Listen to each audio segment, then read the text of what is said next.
kita pulang membawa khusyuk, maka disinilah perlu khusyuk. Perlu khusyuk dalam salat, perlu khusyuk dalam ibadat. Karena yang kita bawa pulang ke akhirat pada hakikatnya bukan amal, tetapi nilai dan manfaat daripada amal. Urut salah juga amal dan bawa akhirat. Amal ketika hidupnya bayang nanti ketika hidup yang bawa akhirat sebenarnya kami urut juga amal dan lahir.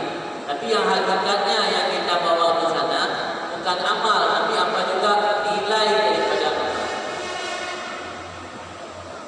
Punya amalnya yang dapat akhirat, maka banyak para sahabat dan para ulama-ulama salaf lebih mengedepankan salat orang yang memiliki kekhusyukan dan tidak terikat hati dengan dunia, walau dua rakaat, ketimbang ribuan rakaat salat orang yang hatinya selalu miswas, selalu disibukkan dengan hal-hal dunia.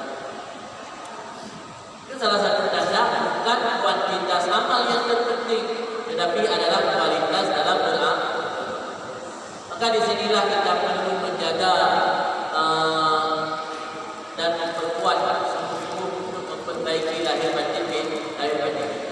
Jangan mengandalkan amal lahir saja, tetapi batinnya rusak. Tetapi utamakan di samping lahir dan juga batin kita utamakan. Usahakan saat kita melaksanakan salat dalam keadaan khusyuk. Memang ada dalam hadis Rasul bersabda bahawa perkara pertama yang dihilangkan Allah pada umat adalah khusyuk. Maka jarang kita lihat orang yang salatnya khusyuk. Biasa khusyuk bahwa dan biarkan. Kalian bawa menemui.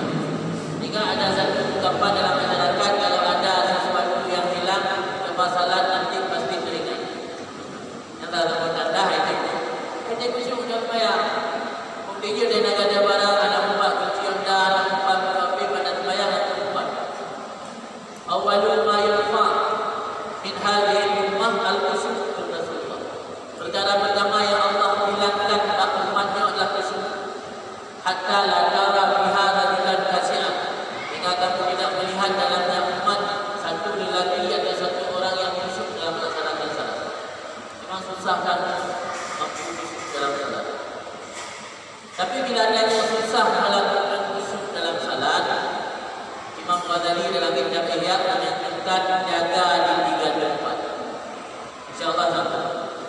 Dah 3 tempat kita yang jaga khusyuk. Pertama ketika membaca wajahku wajibiyya lilladzi fatara samawati wal ardh. Aku hadapkan tubuhku lilladzi di hadapan Tuhan yang menciptakan langit dan bumi. Sampai kepada firman Allah menghadap untuk dikira oleh Allah. Ada yang dengan baik, ada yang dengan Tuhan Nabi, ada yang dengan Kafe, ada yang dengan rumah, ada yang dengan rumah. Yang dikut dalam kitab bertolak belakang ucapan dengan perbuatan.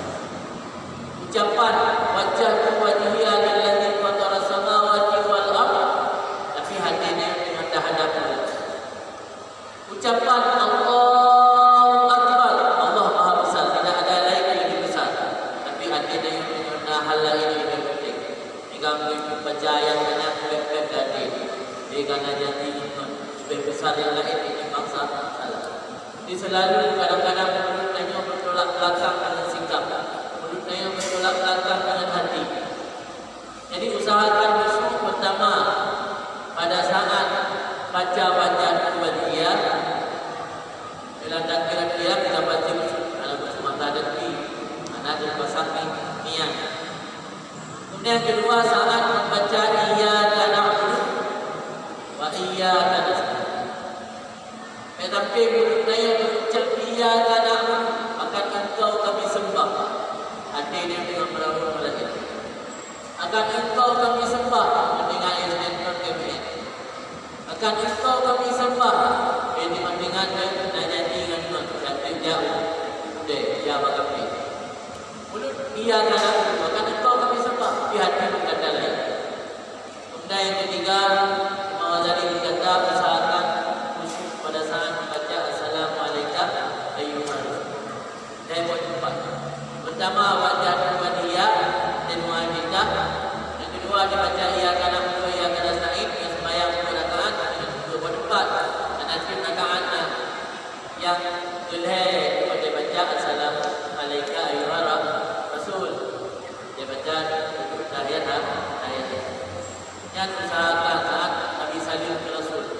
Rasul perantara antara daya dengan Allah.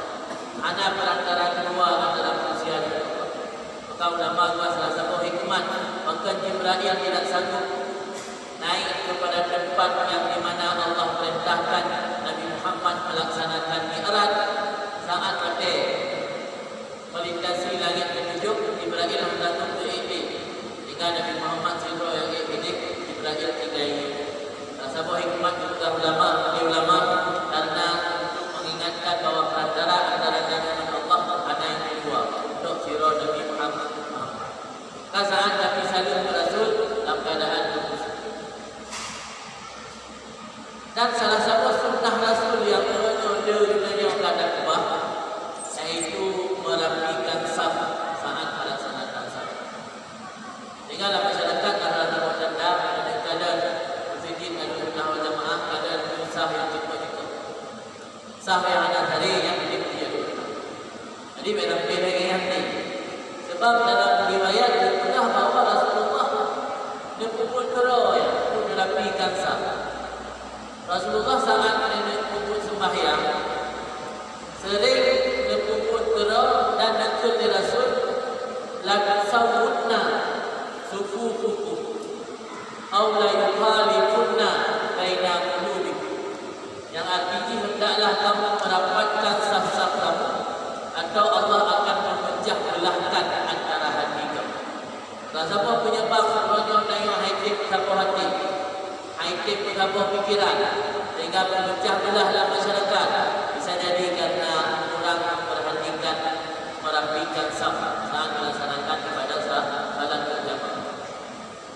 Makanya sunnah yang beliau menunjuk kami gadah memperhatikan saf saat melaksanakan salat. Kemudian yang kedua, ikhtiar untuk meraih husnul khatimah, senantiasa berdoa kepada Allah agar diwafatkan dalam keadaan iman. Lagi doa yang sering diucapkan Nabi Yusuf, tawaffani muslimin wa alhiqni bis salihin. Ya Allah, wafatkan dalam keadaan muslim dan bersusul bergabung bersama orang yang saleh. Jadi meraih husnul khatimah tidak hanya cukup dengan beramal saja, tetapi juga mengupayakan dengan doa. Tidak cukup mengupayakan dengan beramal saja, tetapi juga harus dibarengi dengan doa. Doa ditanya sering dalam kepada Allah agar demi istiqamah. Doa yang biasa kita ucap di sembahyang yang berbunyi Rabbana la tuzigh qulubana. Ya Allah, jangan Engkau sesatkan hati kami. Ba'da idh hadaitana, sesudah Engkau beri hidayah kepada kami. Wa hab lana min ladunka rahmah, dan beri kepada kami dari sisi kasih sayang. Innaka antal wahhab, sesungguhnya Engkau yang Maha Pemberi. Yang doa isi Allah. Di dalam ayat di bantaran doa istiqamah, doa yang kita ucap dalam kepada Allah agar kita lebih istiqamah dalam kebaikan. Sering-sering baca Rabbana la tuzigh qulubana ba'da idh hadaitana wa hab lana min ladunka rahmah innaka antal wahhab. Kemudian yang keempat, yang terakhir, ikhtiar untuk meraih husnul khatimah, yaitu senantiasa berzikir kepada Allah dalam keadaan apapun. Karena dalam ayat Allah berfirman, "Quluni ad'ukum." Ingat belum akan ingat berganda. Dalam hadis-hadis juga disebut bahawa para sahabat diingat ke Allah lambat lapang, Allah akan diingat menunjukkan yang pada sempit, termasuk pada sempit saat pada menjelang ajal tiba, pada yang kesempatan sangat sedikit sampai berhasil direbut kesempatan oleh setan. Katanya sering berzikir kepada Allah, insya-Allah Allah diingat katanya bahawa pada yang sempit tersebut. Jadi memperbanyak zikir kepada Allah adalah salah satu ikhtiar untuk meraih husnul khatimah. Namun perlu diketahui bahawa hakikat berzikir sebenarnya bukan hanya dirinya. Sebenarnya ada majlis-majlis zikir, tapi kita hanya memfokuskan orang berzikir dengan lidah saja. Tetapi hakikat daripada berzikir kepada Allah adalah sebagaimana kata ulama salaf atau ulama dari kalangan sufi, hakikat berzikir kepada Allah, ma dumta ta'lamu anna Allah yaraka fa innaka fi dzikrik walau kunta fi. Selama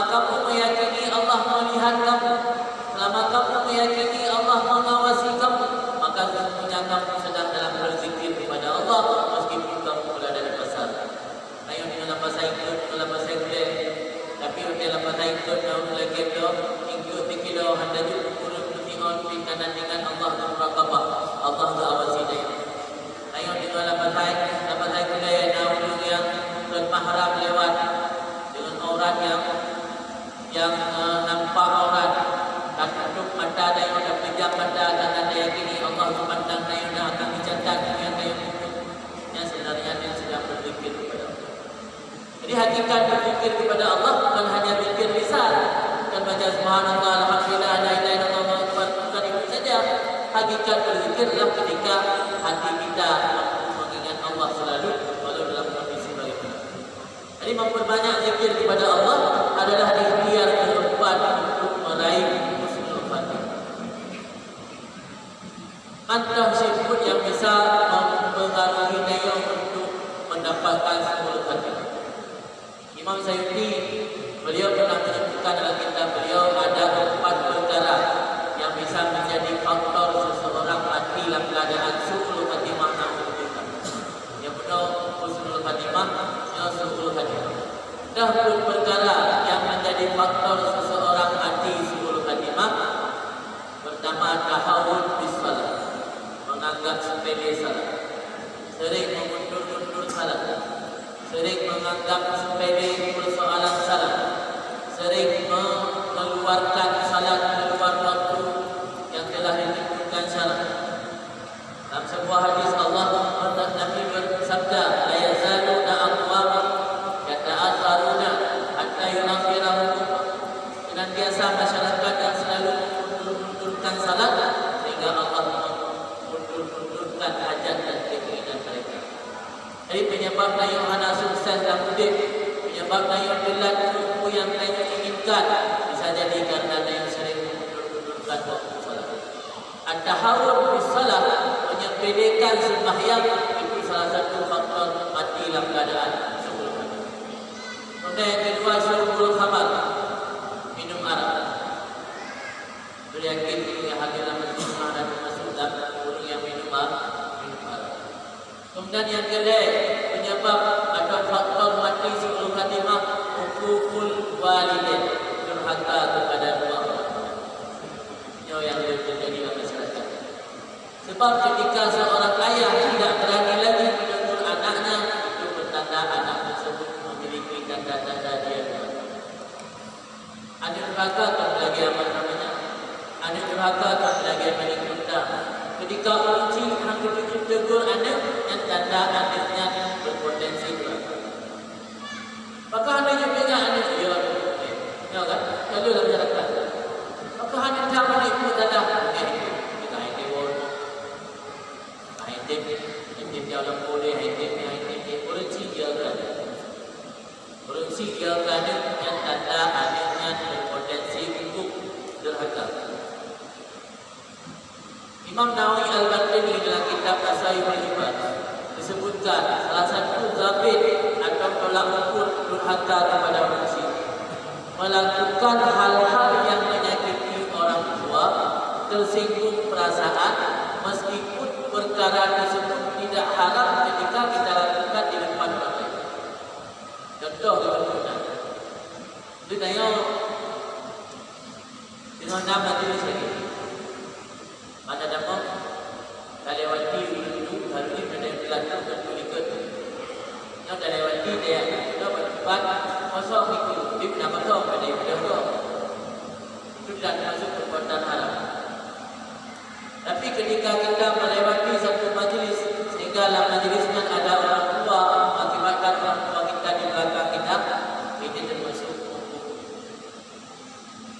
Jadi artinya hukum tersebut melakukan hal yang menyinggung perasaan orang tua meskipun perkara itu tidak haram ketika dilakukan kepada orang lain. Sebuah contoh dalam kitab itu dan berhubungan hana daging. Ini dosa. Dosa. Baru dosa adalah muzahaba dan takfir menurut Islam dalam hadis untuk hewan. Yang dosa. Pada hadis jelas itu angka bincang, angka bincang yakin saudara yang Islam sampai 3 hari. Terus dia terus berbuat majalah anak takfir. Mahanaga dalam interaksi dengan bersama manusia. Tapi ketika hal tersebut dilakukan oleh manusia, yang hukum manusia perjalanan ada di dalam kemah. Tapi yang teman bersama ada hukum. Tapi kadang manusia. Jadi artinya kemudian hal-hal kecil meskipun dengan orang lain tidak mengapa dan tidak berdosa, tetapi ketika dengan orang tua dianggap yang juga terjadi dalam masyarakat. Kemudian yang kedua, faktor yang bisa mengakibatkan matilah keadaan suul khatimah itu adilul muslimin, yang gigi orang Islam. Rasa gigi kau, kacau hak kau, tak malai kau, dan sakiti keluarga kau. Jangan dulu mereka menyakiti orang Islam, apakah dirinya, fisiknya, hartanya, kehormatannya. Maksud tak malai kau, tak bongkar aib kau, tak pegang hal-hal yang bisa menghilangkan kehormatan orang lain, juga bahagian dalam menyakiti orang Islam. Tidak ulang itu faktor yang bisa